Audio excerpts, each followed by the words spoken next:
D'abord, merci beaucoup tout le monde d'être ici ce midi pour la conférence de Valérie Roy et de Claudia Fournier. C'est une conférence ce midi qui est co-organisée par deux équipes. Donc, je vais laisser Martin Blais présenter la chaire, puis je prendrai la parole ensuite pour présenter rapidement l'équipe de recherche en violence conjugale. Oui, bonjour. Ben, en fait, merci, merci Valérie et Claudia d'avoir accepté cette invitation et d'accepter de faire cette conférence. Merci à toutes les personnes qui sont avec nous aussi. Donc, comme on l'a dit, la conférence aujourd'hui est co-organisée par l'équipe violence conjugale. Je me trompe, c'est bien ça? Donc, dirigé par Valérie Roy, à gauche sur votre écran, et, et par la chaire en fait de recherche sur la diversité sexuelle et la pluralité des genres que je dirige à l'UQAM. La chaire est partenaire de ce grand projet mené par Valérie. Donc, Claudia et Valérie vous présenteront les résultats aujourd'hui. Donc, je vais vous laisser peut-être prendre le relais. Oui, bon, merci Martin. Donc, effectivement, l'équipe de recherche en violence conjugale ici est financée par le FRQ-SC. C'est une équipe de recherche en partenariat dont fait partie notamment Valérie comme chercheure régulière. Et puis l'équipe, juste pour rectifier, est dirigée par Geneviève Lessard à l'Université Laval. Et puis, comme c'est une équipe là, de recherche en partenariat avec les milieux pratiques, il y a une co-direction des partenaires qui est assurée par Accordon. Donc, un petit mot rapidement pour vous introduire nos deux conférencières qui ont accepté super gentiment de donner la conférence midi. D'abord, Valérie Roy est titulaire d'un baccalauréat en criminologie à l'Université de Montréal, ainsi que d'une maîtrise et d'un doctorat en service social obtenu à l'Université Laval. Elle a plus de 10 ans d'expérience comme intervenante de groupe auprès des conjoints ayant des comportements violents. Et elle est maintenant professeure titulaire en service social et à l'École de travail social et de criminologie à l'Université Laval, où elle enseigne principalement le service social des groupes et les fondements du service social. Et puis, dans ses travaux, Valérie s'intéresse aux personnes qui exercent la violence, aux interventions qui leur sont offertes et à la violence chez les populations LGBT. Et elle est accompagnée aujourd'hui par Claudia Fournier, qui est à ma gauche, qui est professionnelle de recherche et chargée de cours à l'Université Laval. Elle est titulaire d'un doctorat en santé communautaire et elle s'intéresse à la façon dont la santé et le bien-être des individus et des collectivités sont influencés par le genre, la sexualité, l'expérience migratoire et les groupes ethnoculturels, et également aux discriminations et aux violences interpersonnelles qui en découlent. Donc, juste avant de leur donner la parole, Martin, peut-être vous voulez simplement peut-être présenter rapidement la conférence. Oui, donc je vais faire ça. Alors, on sait que la violence dans les relations intimes et amoureuses touche particulièrement les populations LGBTQ+. Mais pourtant, le phénomène reste peu connu. Alors, comment se manifestent ces violences? Quelles sont leurs conséquences? Quel rôle joue l'orientation sexuelle et l'identité de genre? En fait, ce sont des exemples de questions auxquelles la conférence d'aujourd'hui va tenter de répondre à partir des résultats d'une recherche dirigée par Valérie Roy, d'une recherche en cours, donc, au Québec.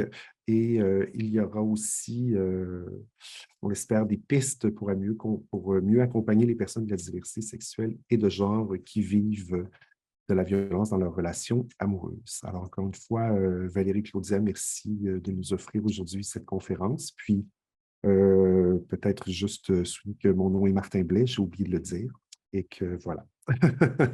Donc, bienvenue à tous aujourd'hui. Je vous passe la parole. Juste avant de commencer, je vous précise que normalement, on est parti pour une conférence d'environ 60 minutes. On avait prévu également là, une période de questions là, par la suite. Donc, si vous le souhaitez, on vous propose peut-être de garder les questions pour la fin. Puis, vous pourrez là, poser vos questions de deux manières différentes, soit en levant la main virtuellement là, pour ceux qui sont à distance ou pour ceux qui tout simplement nous passent si vous avez une question. Et puis, sinon, vous pouvez également là, écrire vos questions dans le chat, puis elles seront reprises là, par à la fin. Elles seront tout simplement là, on vous donnera soit le droit de parole ou on pourra là, exprimer la question pour vous si vous préférez. Juste avant de quitter, on va vous lancer un petit sondage d'appréciation de la conférence. Donc, les conférencières sont intéressées à avoir votre rétroaction là, sur ce qu'elles présentent aujourd'hui. Et puis, c'est 3 petites questions très rapides. Là, donc, si vous aviez l'aimabilité de répondre aux questions avant de partir, ce sera très apprécié. Donc, je passe la parole à nos conférencières. Donc, bonjour tout le monde. Claudia et moi sommes heureuses d'être ici aujourd'hui pour cette conférence qui est organisée conjointement, comme on l'a dit. Donc, je remercie Gabrielle, Judith et évidemment Martin de la chaire de recherche à l'UQAM pour leur soutien dans l'organisation, ainsi que Caroline et Geneviève pour l'équipe violence conjugale à Québec. Donc, Claudia et moi sommes les 2 présentatrices aujourd'hui, mais peut-être tu peux revenir juste à la diapo précédente. Merci. Donc, c'est nous qui présentons aujourd'hui, mais je pense que c'est important de reconnaître tout le travail de toutes les personnes qui sont en amont ou qui ne sont pas ici avec nous aujourd'hui. Donc, il y a plusieurs chercheurs, vous voyez Sylvie Thibault, Lynn Chamberlain, Denise Médicaux, Kevin Lavoie, plusieurs organismes collaborateurs, de Québec, Miel, j'ai vu là qu'il y avait des gens de Miel, Interligne, principaux partenaires réseau, Centre de solidarité lesbienne, Conseil québécois LGBT, toute une équipe de recherche. Donc, Claudia est ici aujourd'hui, présente avec moi, mais il y a Rebecca Angèle qui travaille fort dans le projet. Il y a Mathis Tudeau qui a travaillé avec nous et je pense qu'il est avec nous aujourd'hui. Donc, bonjour Mathis. Et plusieurs auxiliaires de recherche. On a mis ici l'équipe pour le projet de l'agence. Vous allez comprendre qu'est-ce que je veux dire, mais ça intègre les résultats d'une autre recherche. Il y a eu beaucoup aussi de personnes qui ont collaboré. J'ai vu entre autres Liana, tu es avec nous aujourd'hui. Alors, tu vas voir le fruit de tes entrevues. Alors, ce qu'on vous présente aujourd'hui, on peut aller à la suivante, s'il vous plaît. Donc, ce qu'on vous présente aujourd'hui, c'est, on va commencer par une mise en contexte de la problématique. Ensuite, on va vous exposer les 2 recherches qui sont à la base là, de notre présentation. On vous présente quelques résultats. L'analyse n'est pas complétée, donc on vous présente quelques résultats préliminaires et on va conclure, comme Martin l'annonçait, par des pistes pour orienter la pratique. Peut-être les personnes m'ont déjà entendu, j'aime bien parler de la problématique de la violence chez les populations LGBT comme la rencontre de 2 solitudes, de 2 mondes. Puis je trouve que le fait que la conférence aujourd'hui soit organisée par la chaire de l'UQAM puis par l'équipe en violence conjugale, je trouve que ça fait un petit clin d'œil que nos 2 mondes se rencontrent. Vous avez peut-être remarqué qu'on parle de violence dans les relations intimes ou amoureuses et non pas de violence conjugale. Et le choix du terme n'est pas anodin parce qu'il reflète un peu la reconnaissance tardive de la problématique puis aussi les particularités. Donc, on va avoir l'occasion d'y revenir. Alors, je commence par le premier monde, si on veut, celui de la violence conjugale. Bon, vous êtes bien au fait probablement là, de la reconnaissance de la problématique de la violence envers les femmes dans les années 70, qui vient, bon, évidemment, des mouvements féministes qui militaient contre la violence envers les femmes, entre autres les agressions sexuelles et la violence conjugale. Donc, on ne retracera pas aujourd'hui l'histoire puis toutes les revendications des mouvements féministes, mais c'est quand même important de souligner leur rapport qui a fait que la violence conjugale est passée du statut de problème privé à problème public et social. À ce moment-là, la violence conjugale est considérée comme l'expression dans la sphère conjugale, dans la sphère intime, comme l'expression du patriarcat, des inégalités entre les hommes et les femmes et de la domination des hommes envers les femmes. Au Québec, les 2 premières politiques publiques en matière de violence conjugale sont en 1985 et 1986. et on ne fait nulle mention des populations LGBT. En fait, il faut attendre en 1995, dans le cadre de la politique interministérielle d'intervention en matière de violence conjugale, pour qu'on voit la première mention des populations LGBT. Donc, je vous ai mis un extrait de la politique et à ce moment-là, on parle des lesbiennes et des gays. Dans les plans subséquents, dans les plans d'action subséquents à la politique de 1995, la problématique de la violence chez les populations LGBT reste nommée, mais il y a peu de choses. Donc, c'est violence conjugale. La violence est définie comme celle des hommes envers leur conjointe. Et bien, vous avez un ensemble de clientèle particulière là, que vous avez à l'écran. Donc, dans les plans d'action subséquents, on réitère un petit peu l'importance de se préoccuper de ces clientèles-là particulières. Mais pour les populations LGBT, ça reste assez marginal. On va parler d'hétérosexisme, de préjugés homophobes, des enjeux liés au double dévoilement, du manque de ressources, mais les actions sont répétées sans qu'il y ait, les intentions, pardon, les objectifs sont répétés sans qu'il y ait vraiment une prise en charge. Comme la violence dans les années 70 a été amenée sur la place publique par les mouvements féministes et qui était beaucoup centré autour du patriarcat, de la domination des hommes envers les femmes, c'est pas étonnant nécessairement qu'on ait développé une vision hétéronormative, donc des hommes envers les femmes, puis qu'on parle peu de la diversité sexuelle de genre. Même, bon, comme je vous dis, ça s'est développé progressivement, puis maintenant, c'est plus juste les lesbiennes et les gays, mais on est quand même encore dans cette vision-là dominante. Je vous ai mis, avant de poursuivre, je vous ai mis rapidement une définition de la violence conjugale. Probablement que vous savez que la définition de la violence conjugale fait l'objet de plusieurs débats. On ne rentrera pas dans ces débats-là aujourd'hui. Je pense que le temps nous manquerait. Mais je vous ai mis la définition que l'équipe de recherche a retenue qui vient de l'Organisation mondiale de la santé. Donc, qui nous dit que la violence, c'est tout comportement qui, dans le cadre d'une relation intime, actuelle ou antérieure, va causer un préjudice physique, sexuel, psychologique. Donc là, on donne différents exemples, agression physique, relations sexuelles sous contrainte, violence psychologique et tout autre acte de domination. Donc, quand on va parler de violence dans les relations intimes ou amoureuses, on se réfère à cette définition-là. Si on regarde maintenant du côté de la diversité sexuelle et de genre, les années 70-80 étaient plutôt consacrées à des revendications pour l'égalité des droits. Donc, la violence conjugale, la violence dans les relations intimes et amoureuses, à ce moment-là, ne faisait pas nécessairement partie des préoccupations, ou en tout cas des préoccupations dominantes. Il y a plusieurs acquis qui vont être faits, comme en 1977, l'orientation sexuelle va être ajoutée dans les motifs de discrimination dans la Charte des droits et libertés de la personne au Québec. Donc, à ces revendications vont s'ajouter dans les années 80 les questions de santé, entre autres avec l'épidémie du sida, puis les questions liées aux discriminations dans les années 90-2000 et qui persistent encore aujourd'hui. Au niveau des politiques publiques, en 2009, il y a eu la politique québécoise de lutte contre l'homophobie, suivie de 2 plans d'action.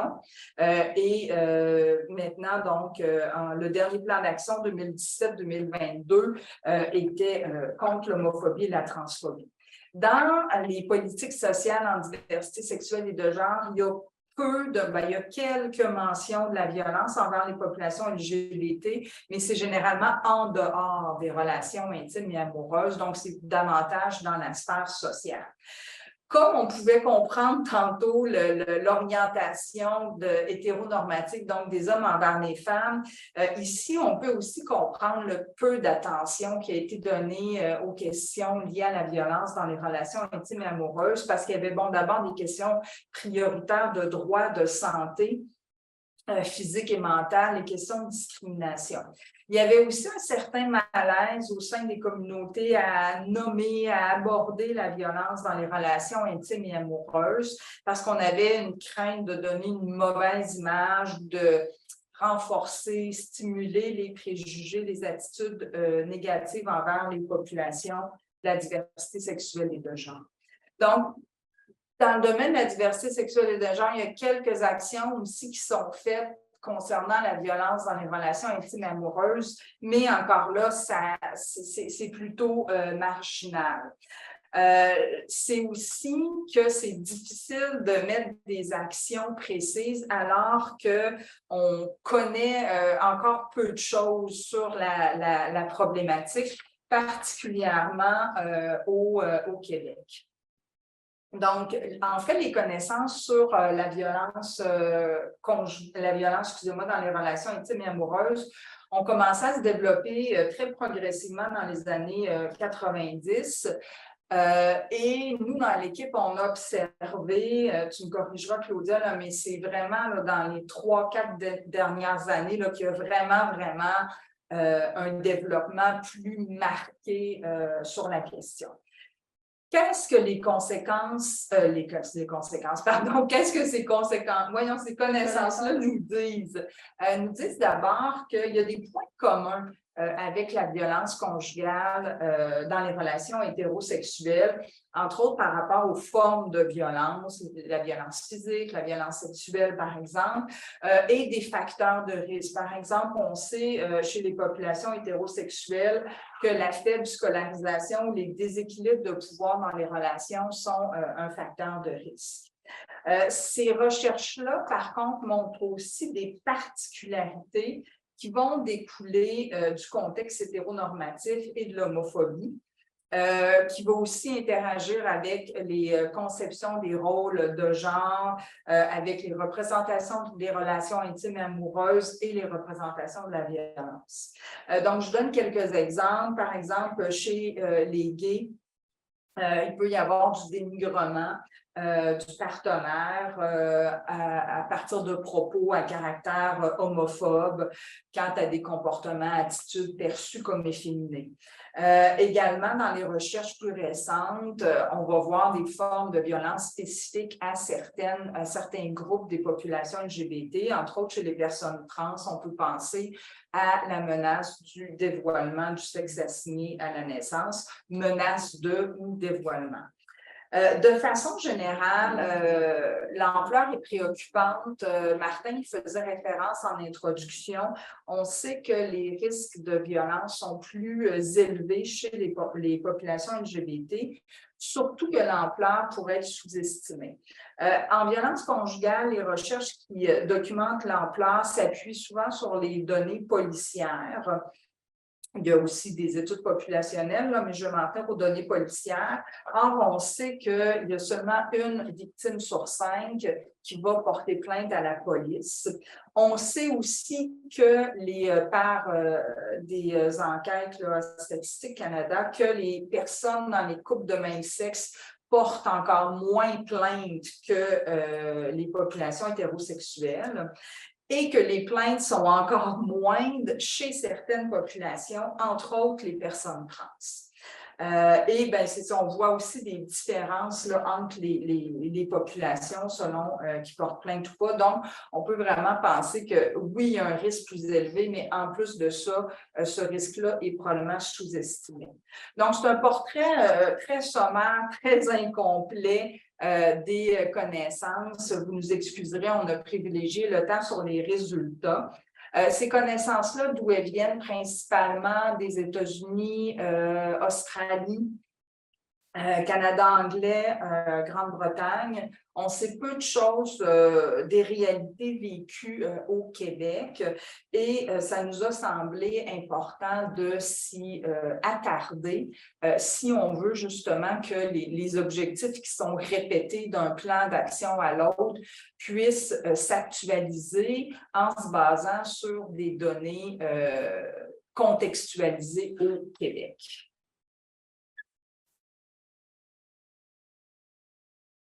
Donc, notre présentation s'appuie sur 2 projets de recherche. Un premier projet qui est terminé, qui s'est déroulé de 2017 à 2021, qui a été financé par le FRQSC et qui s'attardait vraiment aux hommes gays avec un accent en contexte de séparation. La deuxième recherche est plus inclusive, donc violence dans les relations intimes et amoureuses chez les populations LGBT, documenter le phénomène donc pour mieux outiller les professionnels. Donc la recherche est en cours, on est à mi-parcours. Notre présentation d'aujourd'hui est une intégration de ces 2 recherches-là. Ces 2 recherches qualitatives. Dans le premier projet, on a fait 23 entrevues semi-dirigées avec des hommes gays, principalement, qui avaient vécu ou exercé de la violence. Et on a fait également 2 groupes de discussion avec des intervenantes qui sont susceptibles d'offrir des services à cette population-là. Dans le deuxième projet, on a ajouté 24 entrevues semi-dirigées avec des personnes d'autres orientations sexuelles sur lesquelles je vais revenir dans quelques minutes. Et on a intégré les données du projet 1 pour avoir la population des hommes gays. Donc, au final, on se retrouve avec un échantillon très diversifié sur le plan de l'identité de genre et de l'orientation sexuelle. Donc, vous avez ici une roue, si on veut, des identités de genre et des orientations sexuelles de nos participants. Donc, on salue Camille Saint-Louis, qui est l'autrice de cette représentation-là. Donc, le graphique est divisé selon l'identité de genre des personnes qui s'identifiaient comme cisgenres, c'est-à-dire que leur identité de genre correspond au sexe qui leur a été attribué à la naissance, et des personnes non cis, donc qui ne s'identifient pas sur le plan du genre au sexe attribué à la naissance. Donc, dans notre échantillon, on a plus de personnes non cis. Si on regarde d'abord chez les personnes cis, on a une majorité de gays et lesbiennes.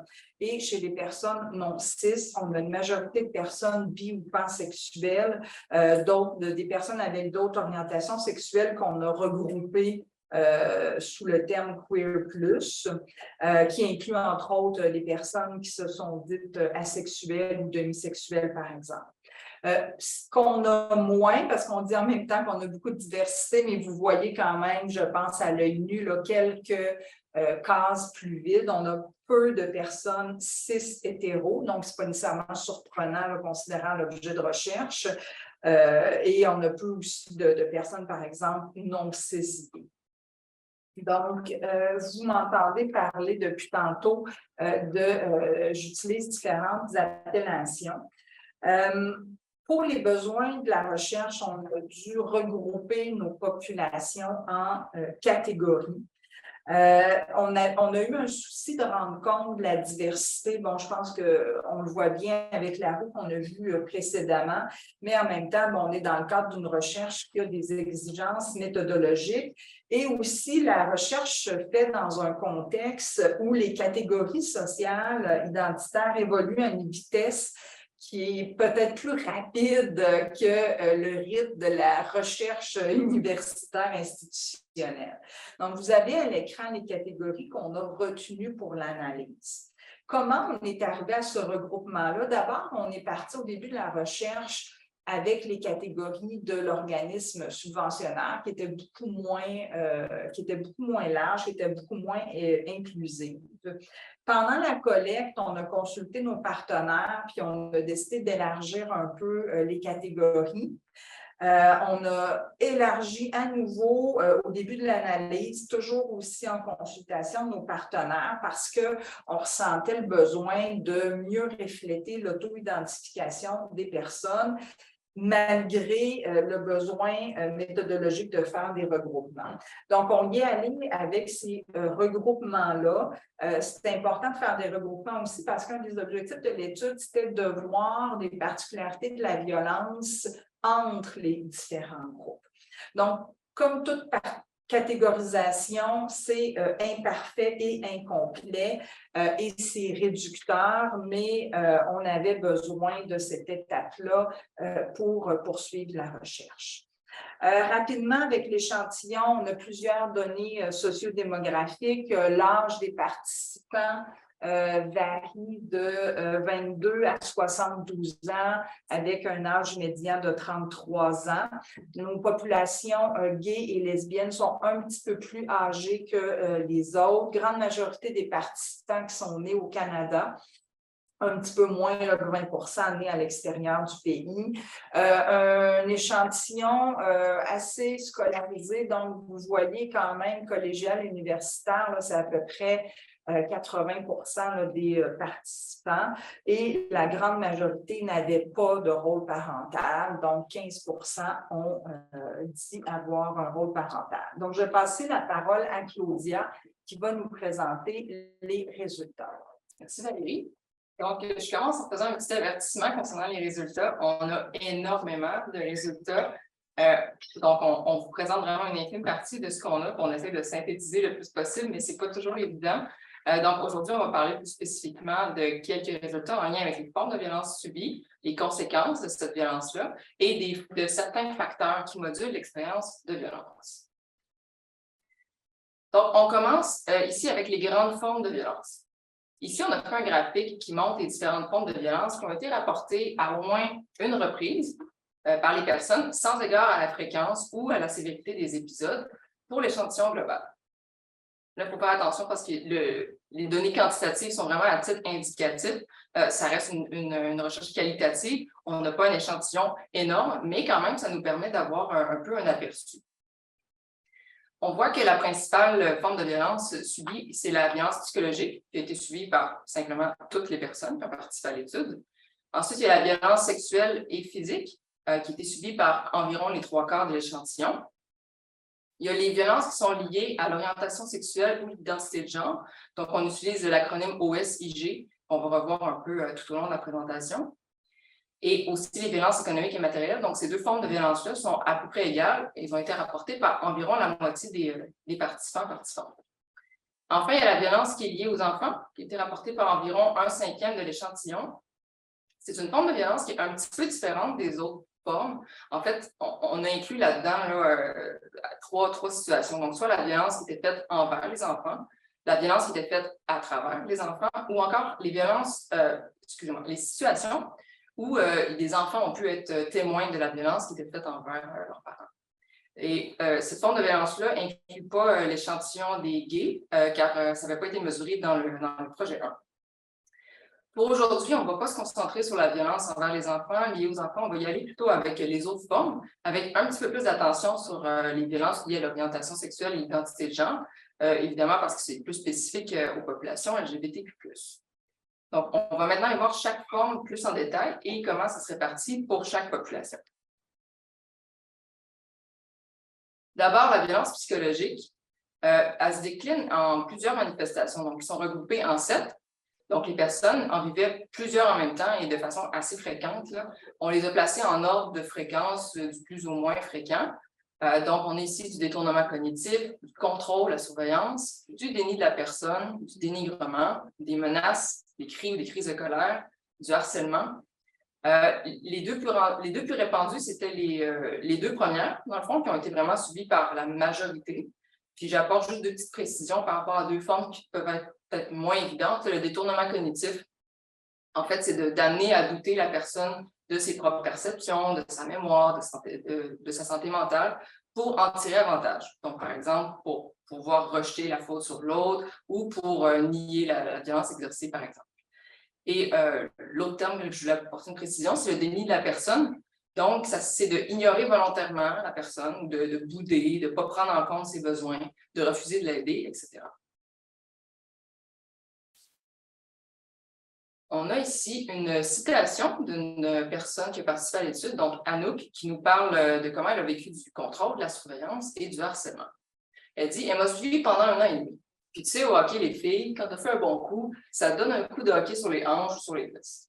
Il a fallu que je demande aux filles d'arrêter de faire ça, parce que l'autre était dans les estrades. Elle me textait pendant la game. J'étais comme, et j'apporte pas mon sel sur la glace, arrête. Et sa partenaire répondait, mais tu me réponds pas, où est-ce que t'es? On se rappelle que c'est 100% des personnes qui ont participé à l'étude qui ont subi de la violence psychologique. Ça rejoint les connaissances sur la violence conjugale en général, qui montrent que dans une relation violente, en général, il y aurait pas mal toujours de la violence psychologique là, qui existe, parfois en toile de fond. Maintenant, la violence sexuelle. Donc, on se rappelle que c'est la deuxième forme de violence la plus rapportée par nos participants, soit 73% de l'échantillon global. On peut penser que ce chiffre-là est sous-estimé, étant donné les caractères tabous de la sexualité. Maintenant, qu'est-ce qu'on entend par violence sexuelle? Bien, le plus souvent, c'est des agressions sexuelles. Et ici, agression sexuelle, on va dire au sens large, c'est-à-dire toute relation, pratique ou attouchement qui est non consenti. Dans la majorité des cas, les agressions sexuelles avaient lieu dans des contextes où c'est le ou la partenaire qui insistait jusqu'à ce que la personne cède malgré elle pour avoir une relation. La deuxième forme de violence sexuelle qui était la plus rapportée, c'est le contrôle de la sexualité. Donc, toutes sortes de choses peuvent être contrôlées, donc soit les fréquences, les moments, les pratiques, le déroulement des rapports sexuels. Ou une autre forme de contrôle qu'on a beaucoup observé, c'était le contrôle des relations, en fait, par rapport aux ententes sur les relations extradiadiques. C'est-à-dire, est-ce que les partenaires peuvent avoir des relations avec d'autres personnes, d'autres partenaires, ou doivent avoir une exclusivité sexuelle?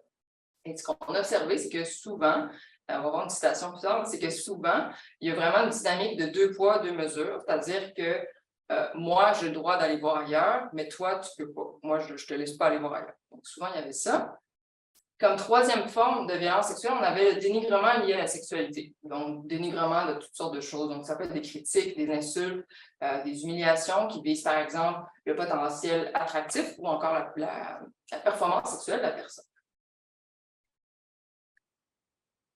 Ici, on a un exemple de contrôle de la sexualité que j'expliquais, la dynamique 2 poids, 2 mesures. Betty nous dit, elle flirtait souvent avec d'autres personnes. Puis moi, elle me demandait d'être extrêmement fidèle. Elle voulait s'assurer absolument que j'ai un orgasme avant de partir, en espérant que ça diminue mes chances d'avoir de l'appétit sexuel pendant son absence. Et cette citation-là est encore plus parlante parce qu'on voit dans la description que Betty est en fait demisexuelle et elle disait elle-même ne pas être portée de toute façon à avoir d'appétit sexuel pour d'autres personnes. Donc, ça montre à quel point c'était vraiment une forme de contrôle assez intense. Voici la répartition de la violence sexuelle par population. Donc, au centre, on a mis l'échantillon global là, en vert. Donc, ça permet de voir un peu quelles populations sont plus ou moins concernées par les différentes formes de violence, en pouvant la comparer à la moyenne de l'échantillon global. Encore une fois, je rappelle, c'est des statistiques qui sont à interpréter avec prudence. On n'a pas un énorme échantillon et les groupes ne sont pas équivalents. Par exemple, le groupe de la population gay, on avait 24 personnes, alors que chez les personnes trans, hétérosexuelles, il n'y en a que 4. Donc, les comparaisons sont à faire attention, mais encore là, ça permet d'avoir une idée. Les violences sexuelles apparaissent comme étant très fréquentes, donc elles ont été subies par près des 3/4 de l'échantillon total. Toutes les bisexuels, eux, et les bisexuels au genre non-binaire ou fluide en ont rapporté. Donc 100% de ces 2 groupes-là. L'hypothèse qu'on a jusqu'à maintenant, c'est qu'il y aurait une forme d'hypersexualisation des personnes bisexuelles, en particulier les femmes ou en particulier les personnes qui ont été assignées filles à la naissance. Et c'est au moins 50% dans toutes les autres populations qui rapportent des violences sexuelles.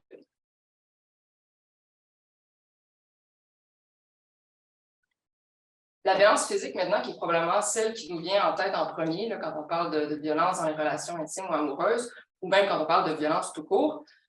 Même si c'est la plus évidente, il semble que dans notre échantillon, ce ne serait pas la plus fréquente. On se rappelle qu'elle arrive en 3e position, mais c'est quand même pas à sous-estimer, évidemment, là, considérant qu'il y a des risques pour l'intégrité physique. Et c'est quand même rapporté par 70%. Donc, quand même, la majorité de l'échantillon en rapporte. La principale forme de violence physique qui a été rapportée, c'est la violence directement envers l'intégrité physique. Donc, des coups, des poussées, des assauts, des secousses, contraintes physiques, tirage de cheveux, crachats, etc. La deuxième, c'est la violence à travers les objets. Donc, lancer les objets, lancer des meubles, frapper des murs, claquer des portes. Et troisième forme, qui serait la négligence physique. Donc, ça ne vise pas nécessairement l'intégrité physique de la personne, mais ça finit par l'affecter indirectement un peu par la bande. Donc, par exemple, la transmission du TSS ou encore la privation de sommeil ou encore priver la personne de soins adéquats.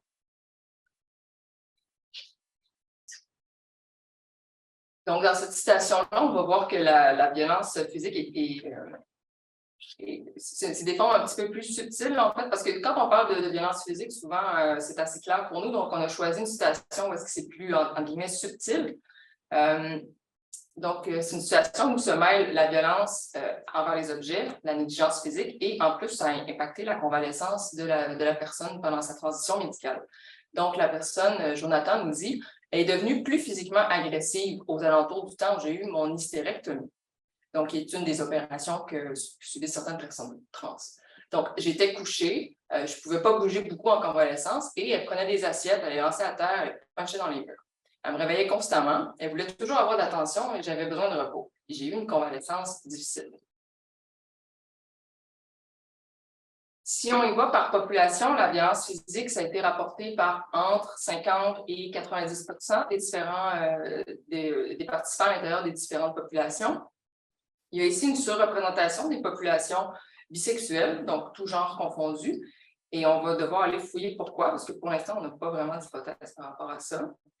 Il y a une surreprésentation aussi de la population lesbienne, où la violence physique est rapportée quand même par 70% des participants, et ça vient quand même contrecarrer l'idée de sens commun qu'on peut y avoir, là, que les relations entre femmes vont être plus douces, ou que les femmes ne peuvent pas vraiment être violentes physiquement.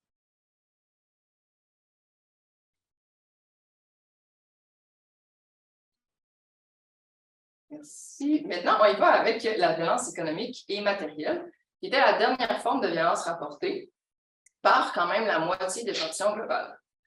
Là, j'ai sauté violence liée à l'orientation sexuelle et l'identité de genre, pardon, mais n'ayez crainte, on va s'y attarder en détail juste après.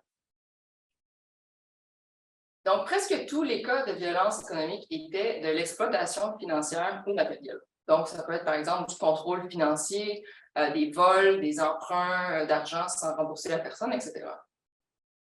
Il y a certains cas de dénigrement du statut socio-économique aussi qui ont été rapportés, autant dans un sens que dans l'autre, c'est-à-dire que la personne peut dénigrer l'autre parce qu'elle a un statut socio-économique supérieur ou inférieur à elle-même.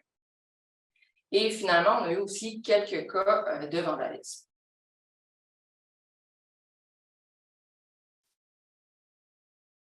C'est une répétition.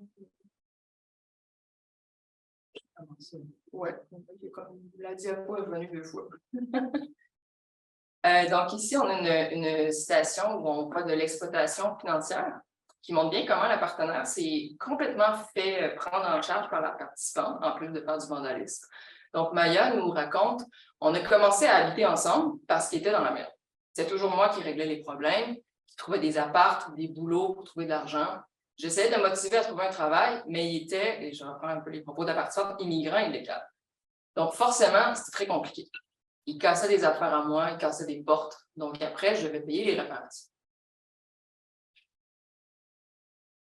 La violence économique et matérielle a été subie par, grosso modo, autour de 50% des personnes chez toutes les populations, sauf les personnes trans hétérosexuelles qui sont un peu surreprésentées ici. Bon, c'est notre petit échantillon là, de 4 personnes, mais une piste qu'on a, c'est que cet échantillon-là de 4 personnes était composé de 2 femmes trans migrantes. Donc, il y aurait peut-être ici un facteur qui pourrait expliquer peut-être une vulnérabilité sur le plan financier. Ça va être à creuser. Maintenant, notre dernière forme de violence, mais non la moindre, qui nous intéresse tout particulièrement, c'est la violence liée à l'orientation sexuelle ou à l'identité de genre. Donc, elle a été rapportée par un peu plus de la moitié de l'échantillon global, mais on pense qu'en fait, ça serait plus que ça. On va y revenir plus tard. C'est un gros morceau, cette forme de violence-là. Donc, on a fait une analyse qui est plus raffinée pour cette forme de violence-là. Donc, on va y aller en 3 bouchées. La première bouchée, c'est ici ces 2 principales manifestations de violence liées à l'orientation sexuelle et l'identité de genre. C'est celles qui ont été le plus rapportées. Grosso modo, c'est deux formes qui sont liées aux discriminations hétéro-cis-normatives que les personnes LGBTQ+, vivent en général dans la société, mais qui sont ici transposées à l'intérieur des relations intimes ou amoureuses. Donc, la première, c'est l'invalidation. Donc, il y a l'invalidation de l'orientation sexuelle, l'invalidation de l'identité de genre. Donc, pour l'orientation sexuelle, il y a le fait de nier l'orientation sexuelle. Donc, par exemple, de dire que la bisexualité n'existe pas, que c'est juste une phase. Ça, il y a des gens ici. Je peux regarder les gens dans la salle aussi. Je regarde un mur vide parce que je ne vous vois pas à la maison. Je vois juste mon diaporama. Une autre forme d'invalidation de l'orientation sexuelle, c'est de remettre en question l'orientation sexuelle. Donc, es-tu sûre que tu es vraiment lesbienne? Parce qu'il me semble que tu as déjà été avec des hommes avant. Là, on a parlé d'orientation sexuelle. Il y a aussi l'invalidation de l'identité de genre. Donc, ça a été surtout rapporté par les personnes non cis. Donc, par exemple, invalider le besoin de faire une transition de genre. Donc, dire non, ça ne se peut pas, tu es un gars, tu vas toujours être un gars, puis tu ne peux rien contre la nature, etc. On a eu des cas aussi de personnes qui faisaient invalider la non-binarité de genre. Donc, c'est-à-dire, par exemple, des personnes qui peuvent dire non, non, il y a les hommes, il y a les femmes, tu ne peux pas être entre les deux, branche-toi. Donc, invalider la non-binarité. On a vu aussi des cas de mégenrage, qu'on appelle mégenrer volontairement la personne, ou encore utiliser son dead name. On va voir une citation après, là. Donc, par exemple, si Nathalie, féminin, est devenue Sébastien, masculin, ben, de continuer à l'appeler Nathalie, puis de parler, ah oui, Nathalie, elle fait ci, elle fait ça, alors que non, maintenant, ça devrait être Sébastien, ça devrait être masculin. Donc, c'est ce qu'on appelle mégenrer, ou utiliser le dead name, donc qui est une forme aussi d'invalidation de l'identité de genre. Maintenant, la deuxième, c'est le dénigrement. Donc, on a vu beaucoup de dénigrement du féminin, donc bon, en guillemets, du bon vieux sexisme qu'on connaît. Aussi, ridiculiser un homme qui a des comportements typiquement jugés, typiquement féminins. Par exemple, être victime de violence. Donc, il y a certaines personnes, certains hommes qui ont fait rire d'eux parce qu'ils vivaient la violence.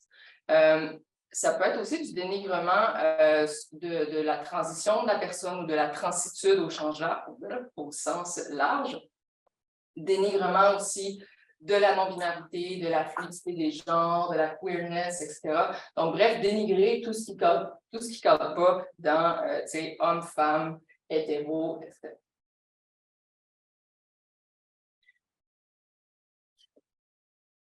Oui, merci. Ici, on a un des cas les plus extrêmes d'invalidation et de dénigrement de l'identité de genre. Victor, qui est un homme trans, nous a dit, quand je lui ai annoncé que j'allais faire une transition, elle ne faisait aucun effort à dire « il » au lieu de « elle ». Elle utilisait toujours mon ancien prénom. Elle me souhaitait de mourir de mes opérations et de la gangrène, des horaires comme ça. Elle m'a étranglé quelques fois suite à l'annonce. Mentionner que les noms que vous voyez, c'est évidemment des pseudonymes. Oui, merci. Donc, la citation précédente était assez évidente là, de pourquoi c'était de l'invalidation et pourquoi c'était du dénigrement. Ici, on a mis un autre exemple, donc qui est en lien avec l'orientation sexuelle cette fois-ci. Donc, c'est un peu plus subtil comme forme d'invalidation, mais ça peut quand même être douloureux. Donc, Marie-André, qui est simplement pas attirée par les hommes, nous dit « Elle était jalouse que je puisse être avec un gars. Je peux comprendre qu'elle ait peur que j'aille avec une fille, mais que j'aille avec un autre gars, je suis comme... Ça me faisait énormément mal qu'elle puisse penser ça de moi. Ça fait longtemps qu'on est ensemble. À quel point tu ne me connais pas? » On y va avec la deuxième bouchée, des violences liées à l'orientation sexuelle et l'identité de genre. Ici, on a 3 autres manifestations de violence qui sont souvent rapportées par les participantes, mais tantôt, c'était comme des violences générales vécues dans la société, mais qui vivaient dans leurs relations intimes ou amoureuses. Mais ici, c'est des violences qui sont plus propres aux relations intimes ou amoureuses. La première, c'est le contrôle. Donc, beaucoup de contrôle de l'expression de genre. Et le contrôle de l'expression de genre, souvent, c'était soit forcer la binarité homme-femme, soit c'était au contraire, mais c'était plus rare, d'accentuer un peu la queerness. Donc, j'explique. Forcer la binarité homme-femme, donc, ça pouvait aller, ça se subdivise encore, là, soit vers le genre qui était assigné à la naissance. Donc, tu es un gars, tu ne peux pas avoir les cheveux longs, c'est trop féminin, par exemple. Ou encore, de forcer la binarité, mais vers le genre qui est opposé à celui à la naissance, c'est-à-dire de un peu forcer la personne à radicaliser sa transition. Donc, par exemple, tu veux devenir un gars, bon, ben, comporte-toi en homme, arrête de pleurer. On a aussi, comme je disais, quelques cas d'accentuer un peu la queerness des personnes. Donc, par exemple, pousser sa partenaire qui est femme à se faire couper les cheveux, donc paraître plus androgyne, par exemple. Autre forme de contrôle qu'on a vu aussi, c'est le contrôle des fréquentations. Donc, pour les personnes qui avaient une orientation sexuelle, bisexuelle, pansexuelle ou encore polyamoureuse, donc qui pouvaient avoir plusieurs partenaires en même temps, donc d'aller contrôler les fréquentations de ces personnes-là pour les empêcher d'avoir d'autres partenaires ou encore, au contraire, pour leur imposer certains partenaires qui avaient eux-mêmes ou elles-mêmes choisi pour leur partenaire. Ça, c'est juste la première forme, contrôle. La deuxième, l'instrumentalisation de l'orientation sexuelle ou de l'identité de genre, c'est-à-dire d'utiliser l'orientation sexuelle ou l'identité de genre de la personne pour atteindre leur propre fin. Donc, soit pour se valoriser, ça on l'a vu beaucoup avec les femmes bisexuelles. Donc, par exemple, hey, moi, ma femme, ma blonde est bisexuelle, c'est cool, je vais pouvoir faire des tripes à trois. On essaie d'aller se vanter un peu aux autres avec ça. Ça peut être aussi pour empêcher l'autre de partir. Donc, par exemple, mais si tu me quittes, tu ne pourras pas trouver une autre personne qui va t'accepter. Toi, tu es trans. Moi, je t'accepte comme personne trans, mais les autres n'accepteront pas ça. Ou encore, ça peut être instrumentalisé pour empêcher de dévoiler la violence. Donc, de dire, par exemple, ben, personne ne va te croire, un homme victime de violence, ça ne peut pas. Et le troisième, fétichisation. On l'a vu un peu avec les personnes trans, mais on l'a vu surtout avec les femmes bisexuelles de la part d'un partenaire homme hétérosexuel. C'est-à-dire que souvent, ben, leurs partenaires, ils vont par exemple penser que toutes les femmes bisexuelles ou pansexuelles ont une libido infinie, elles veulent faire des tripes à trois constamment, donc ils vont mettre de la pression là-dessus. Donc ça, c'est un exemple de fétichisation. On va avec une citation qui illustre un contrôle de l'expression de genre. Donc, Aurélia a été assignée garçon à la naissance, et maintenant un genre fluide, c'est-à-dire tantôt plutôt féminin, tantôt plutôt masculin. Et Aurélia nous dit, il y a eu un contrôle qui s'est installé, de me dire que je ne peux pas être habillée en fille, comme être une fille hors de l'appartement. Les parents, Coralie, qui était sa partenaire, de nos 4 ans de vie commune, n'ont jamais su que j'étais une personne gender fluid. Je n'ai pas pu m'acheter une wig, donc une perruque, ou une robe de tout ce temps-là. Et deuxième citation, où est-ce qu'on a un combo là, avec à la fois du contrôle, de l'instrumentalisation et de la fétichisation de l'orientation sexuelle. Donc, Ivanka, qui est bisexuelle, nous dit il allait draguer d'autres filles, comme ça, c'est terrible, il me les proposait comme potentiel plan à 3. Le plus tard de l'entrevue, elle dit lui, il a dit à beaucoup de gens qu'on avait fait un plan à 3, parce que finalement, elle avait cédé aux pressions de son partenaire, qui est une autre forme de violence. Elle avait finalement cédé, et elle a fait le fameux plan à 3. Donc, elle dit moi, je n'avais pas forcément envie que toute l'université le sache. Il y a des gens que je ne connaissais même pas, ils me disent oh, c'est toi qui as fait un plan à 3. Et lui, il se vantait beaucoup de ses débats sexuels, évidemment.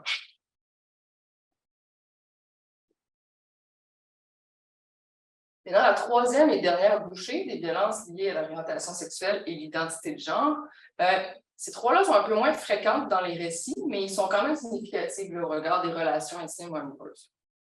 La première, c'est de faire du outing, c'est-à-dire de dévoiler à d'autres, sans l'accord de la personne, soit son orientation sexuelle ou encore son genre assigné à la naissance, ou encore certains détails personnels sur sa transition. Donc, par exemple, est-ce que la personne a subi l'opération de réassignation de sexe ou pas, ou encore forcer la personne à dévoiler ces informations-là. Deuxièmement, on a vu dans les données ce qu'on a appelé une désaliation, c'est-à-dire une sorte de désolidarisation que là, la partenaire va faire. Donc, par exemple, si le partenaire, c'était une femme hétérosexuelle qui était en couple avec une personne LGBT, Donc, elle se disait son allié. Donc, moi, je ne suis pas LGBT, mais je suis en couple avec une personne LGBT.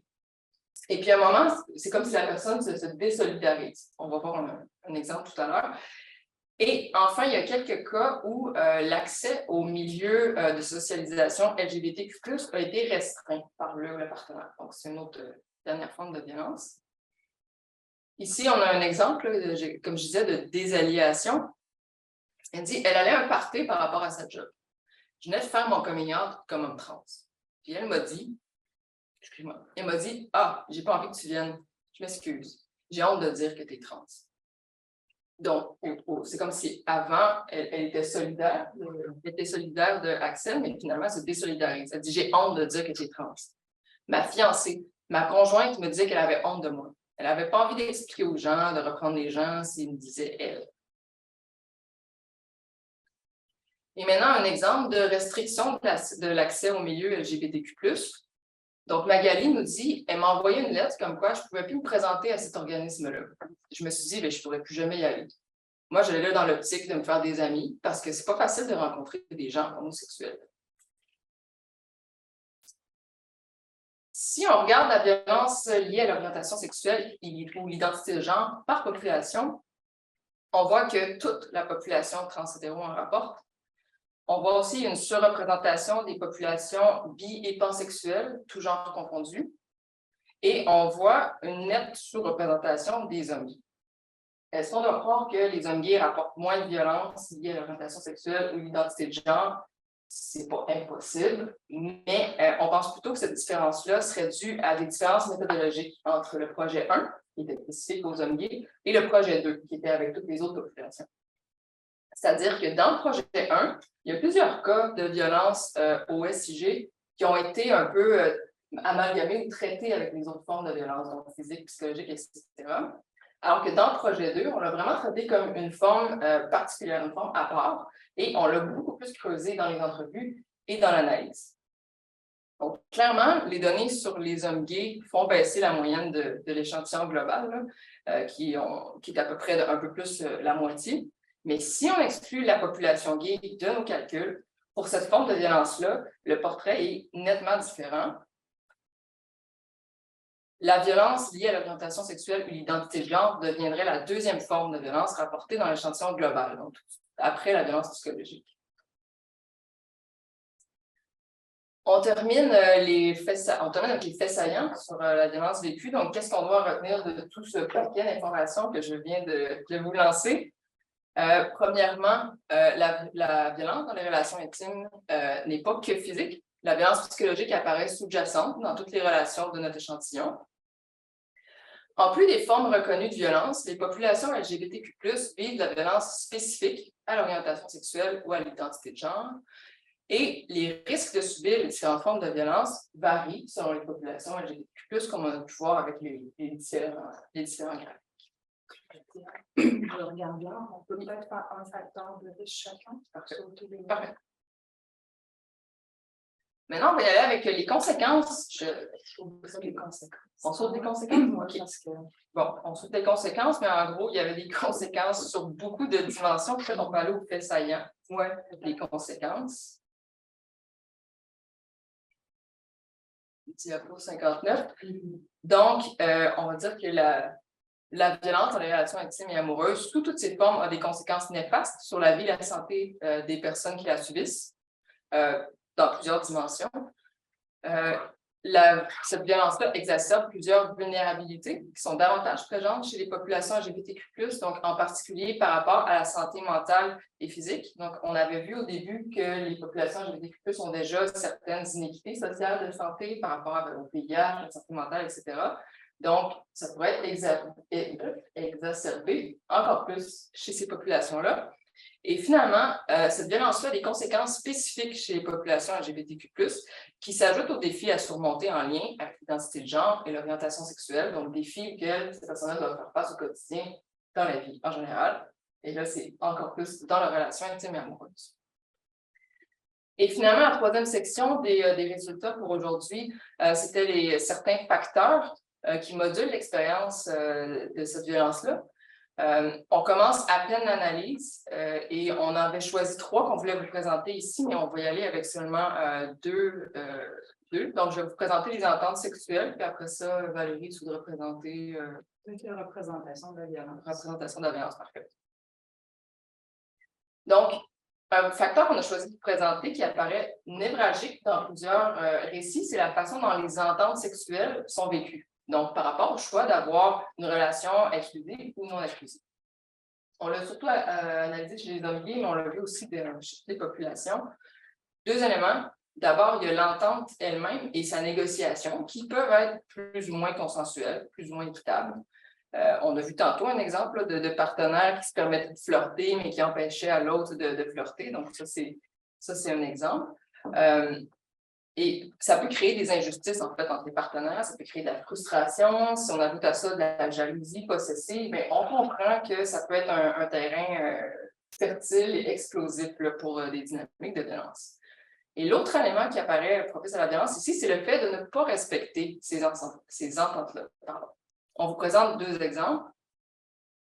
Premièrement, dans une relation non exclusive. Donc, Jérôme était dans une relation non exclusive, donc c'était attendu que les partenaires, Jérôme était dans une relation non exclusive, c'est ça. Donc, c'était entendu que les partenaires pouvaient avoir des aventures avec d'autres personnes, mais il avait établi certaines conditions. Ici, la condition, c'était que ça ne devait pas se passer dans leur appartement, et son partenaire n'a pas respecté ça. Jérôme nous dit, j'avais oublié un document chez moi, j'ai reviré de bord, puis quand j'ai ouvert la porte, le gars était tout nu dans le salon. Mon appartement, c'était sacré pour moi, et là, il venait de briser ça. Je ne me sentais plus chez nous. Et maintenant, le deuxième exemple, qui est Samuel, il était dans une relation exclusive, et Samuel n'a pas respecté cette exclusivité-là, et il l'a payé assez clairement.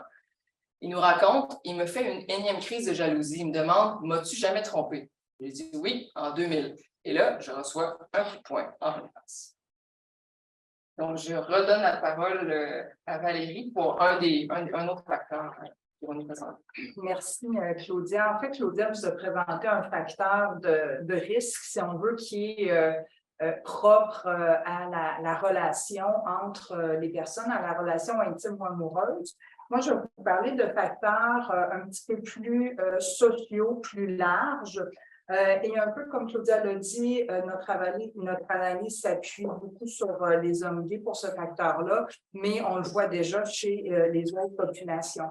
Donc, le facteur, c'est les représentations sociales de la violence conjugale, comment on se représente la violence. Et pour les populations LGBT, ça peut devenir un facteur de risque. Qu'est-ce qu'on veut dire? Donc, on veut dire que la violence, on se la représente, puis je dis on volontairement, je nous inclus, mais j'inclus aussi les populations, comme encore trop souvent une violence physique. Donc ça, les hommes gays nous l'ont bien dit, puis d'autres populations là, dans d'autres projets. La violence, c'est quelque chose qui est concret, qui se matérialise, qui est grave et qui est hétéronormatif. Qu'est-ce qu'on veut dire qui est hétéronormatif? C'est généralement un homme qui est violent envers sa conjointe dans une relation hétérosexuelle, qui est monogame et qui suppose une binarité des genres. Donc, tantôt au début, je vous disais pourquoi on parle de violence dans les relations intimes et amoureuses et non pas de violence conjugale. C'est un petit peu pour sortir de cette conception-là qui est beaucoup associée à une relation entre 2 personnes, entre un homme et une femme. Pourquoi ces représentations-là de la violence conjugale deviennent un facteur de risque pour les populations LGBT? Pour les hommes gays, ça se conjugue aussi avec les représentations des rôles de genre. Un homme est supposé être fort, est supposé être capable de se défendre. Généralement, il doit contenir ses émotions. Donc, ça suppose qu'un homme n'est pas victime. Les victimes sont associées à des personnes qui sont des femmes, qui sont plus faibles, qui sont soumises, qui sont plus vulnérables. Donc, un homme ne peut pas être victime et, à l'inverse, une femme ne peut pas être auteur de violence. Mais vous avez vu dans les extraits de Claudia, que Claudia vous a présenté, on a plusieurs extraits où ce sont des femmes qui exercent de la violence, où ce sont des hommes qui en sont victimes. Donc, ces conceptions-là, ça laisse supposer que la violence n'existe pas dans une relation entre des personnes LGBT. Et pourquoi c'est un facteur de risque? Bien, ça devient un facteur de risque à reconnaître que je peux vivre de la violence parce que je suis un homme, je ne suis pas supposée être victime de violence et la recherche d'aide. Vous allez voir, l'extrait suivant illustre très bien comment les représentations de la violence, puis imbriquées aussi dans les représentations des rôles de genre, deviennent un obstacle. Donc, Thierry, qui est un homme gay cis de 29 ans, donc assez jeune, et vous voyez encore, là, donc il nous dit que ça ne fonctionne pas dans l'image qu'on a de l'homme. Un homme, c'est fort. Tu sais, puis surtout dans un cas comme le mien, Marcel, donc son partenaire, était plus efféminé que moi. Donc, si quelqu'un de l'extérieur, si quelqu'un devait être victime de violence conjugale, ça aurait été lui. Parce que dans le cas d'homme-femme, lui, il cadre plus avec la vision qu'on a d'une femme, tandis que moi, je serais plus l'homme. C'est un peu étrange de le dire dans une phrase, je suis victime de violence d'un homme efféminé. On dirait que tu n'as plus de crédibilité. Il y a un travail de société à faire, c'est beaucoup plus large. Et écoutez, c'est difficile de mieux l'exprimer que Thierry le fait dans cet extrait-là. Donc, on a comme une idée de la masculinité qui est émasculée, qu'on pourrait dire, ou qui est féminisée par l'expérience de victimisation. Donc, on rejoint ici l'homophobie, l'efféminophobiie, qui perdure socialement et qui se ressent. Donc, on voit bien Thierry qui est aux prises avec ce paradoxe-là. Et il y a beaucoup de personnes comme Thierry pour qui ça devient un obstacle à demander de l'aide. Quand il dit c'est un peu étrange de dire tu n'as plus de crédibilité. Donc ça peut faire partie des obstacles. Et comme Thierry le dit, il y a un travail de société à faire parce que c'est beaucoup plus large. Donc, ce qui nous amène aux pistes, on va terminer là-dessus. Donc, les pistes pour orienter pour mieux accompagner, les personnes LGBT face à la violence. Donc, d'abord, des pistes sociales, donc contribuer à la reconnaissance sociale du problème. Il y a des organismes qui font un très beau boulot à ce niveau-là. Réseau, entre autres, a fait des campagnes de sensibilisation. Miel Québec a sorti un court-métrage l'année dernière. Je pense que c'est des efforts qui sont à poursuivre. Mais je pense aussi que ça serait important qu'il y ait une campagne provinciale, gouvernementale de sensibilisation qui serait menée par le gouvernement. Je pense que ça serait un marqueur important pour sortir des milieux LGBT, puis pour que tout le monde dans la société prenne la mesure de ce problème-là.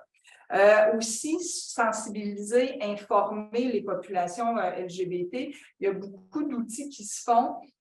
Je redonne les exemples de réseaux de Miel qui ont beaucoup développé des outils dans les dernières années. Le Centre de solidarité lesbienne, évidemment, qui ont été dans les précurseurs, mais par rapport aux personnes d'autres orientations sexuelles ou d'autres identités de genre, il y a un petit peu moins de choses. Quoique, évidemment, là, les exemples que je vous ai donnés des organismes sont inclusifs, mais je pense qu'il y a un travail à faire à ce niveau-là. Dans les services, quand on est intervenant, je pense qu'il faut prendre conscience de notre socialisation cis-hétéro-sexiste. On est tous socialisés, on a tous été socialisés à l'exclusivité des sexes, à la binarité des sexes et des genres. C'est des catégories sociales de base partout dans la société et incluant dans les services de santé, les services sociaux. Donc, comme acteur de ce milieu-là, je pense que c'est hyper important.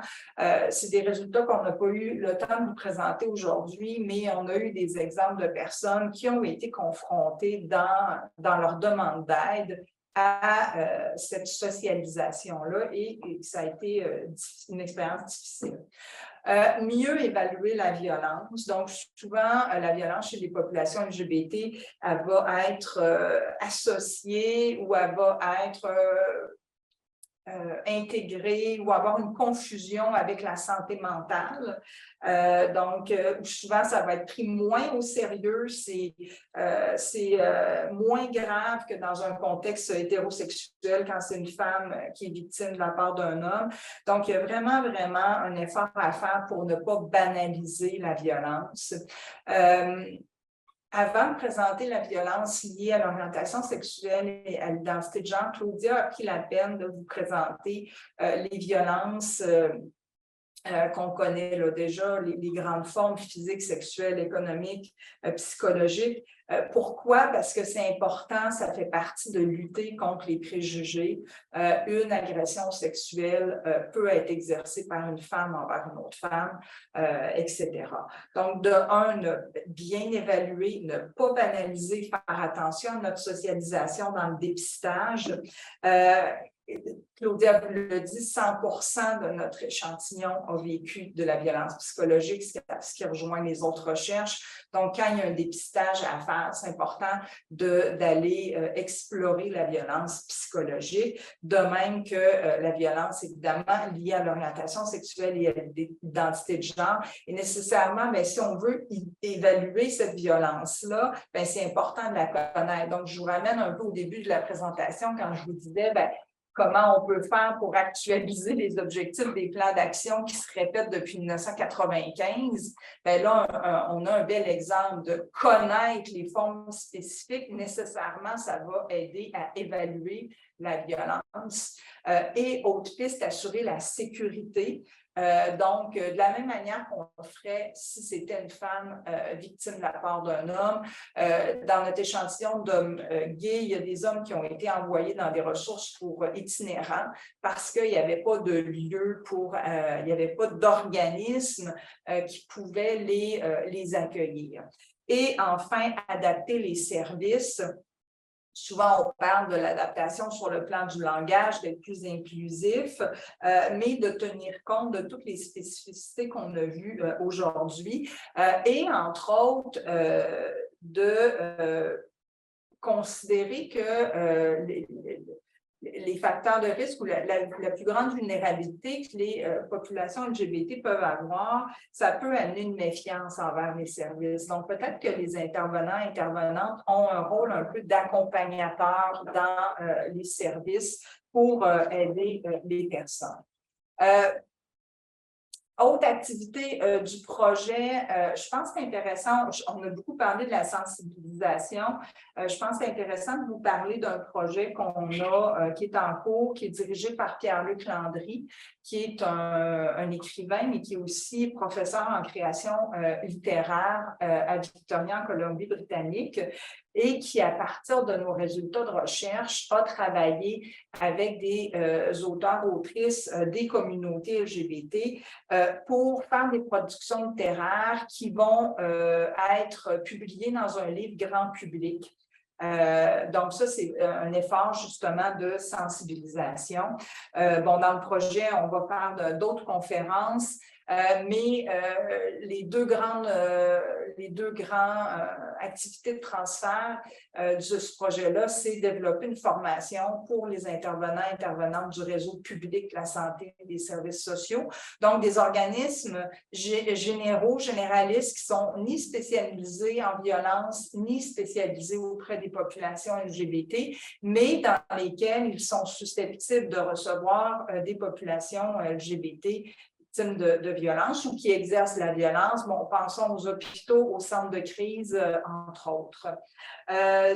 Voilà, j'oublie des choses, des étudiantes qui font des mémoires de maîtrise pour approfondir certaines thématiques. Cécilia Carotuno, Camille Saint-Louis, Maritac. J'oublie certainement des choses, des activités. Mais on va passer là, à une période de questions, puis on pourra peut-être justement, à travers nos questions, vous donner plus d'informations. Donc, merci de votre attention, ça nous a fait plaisir.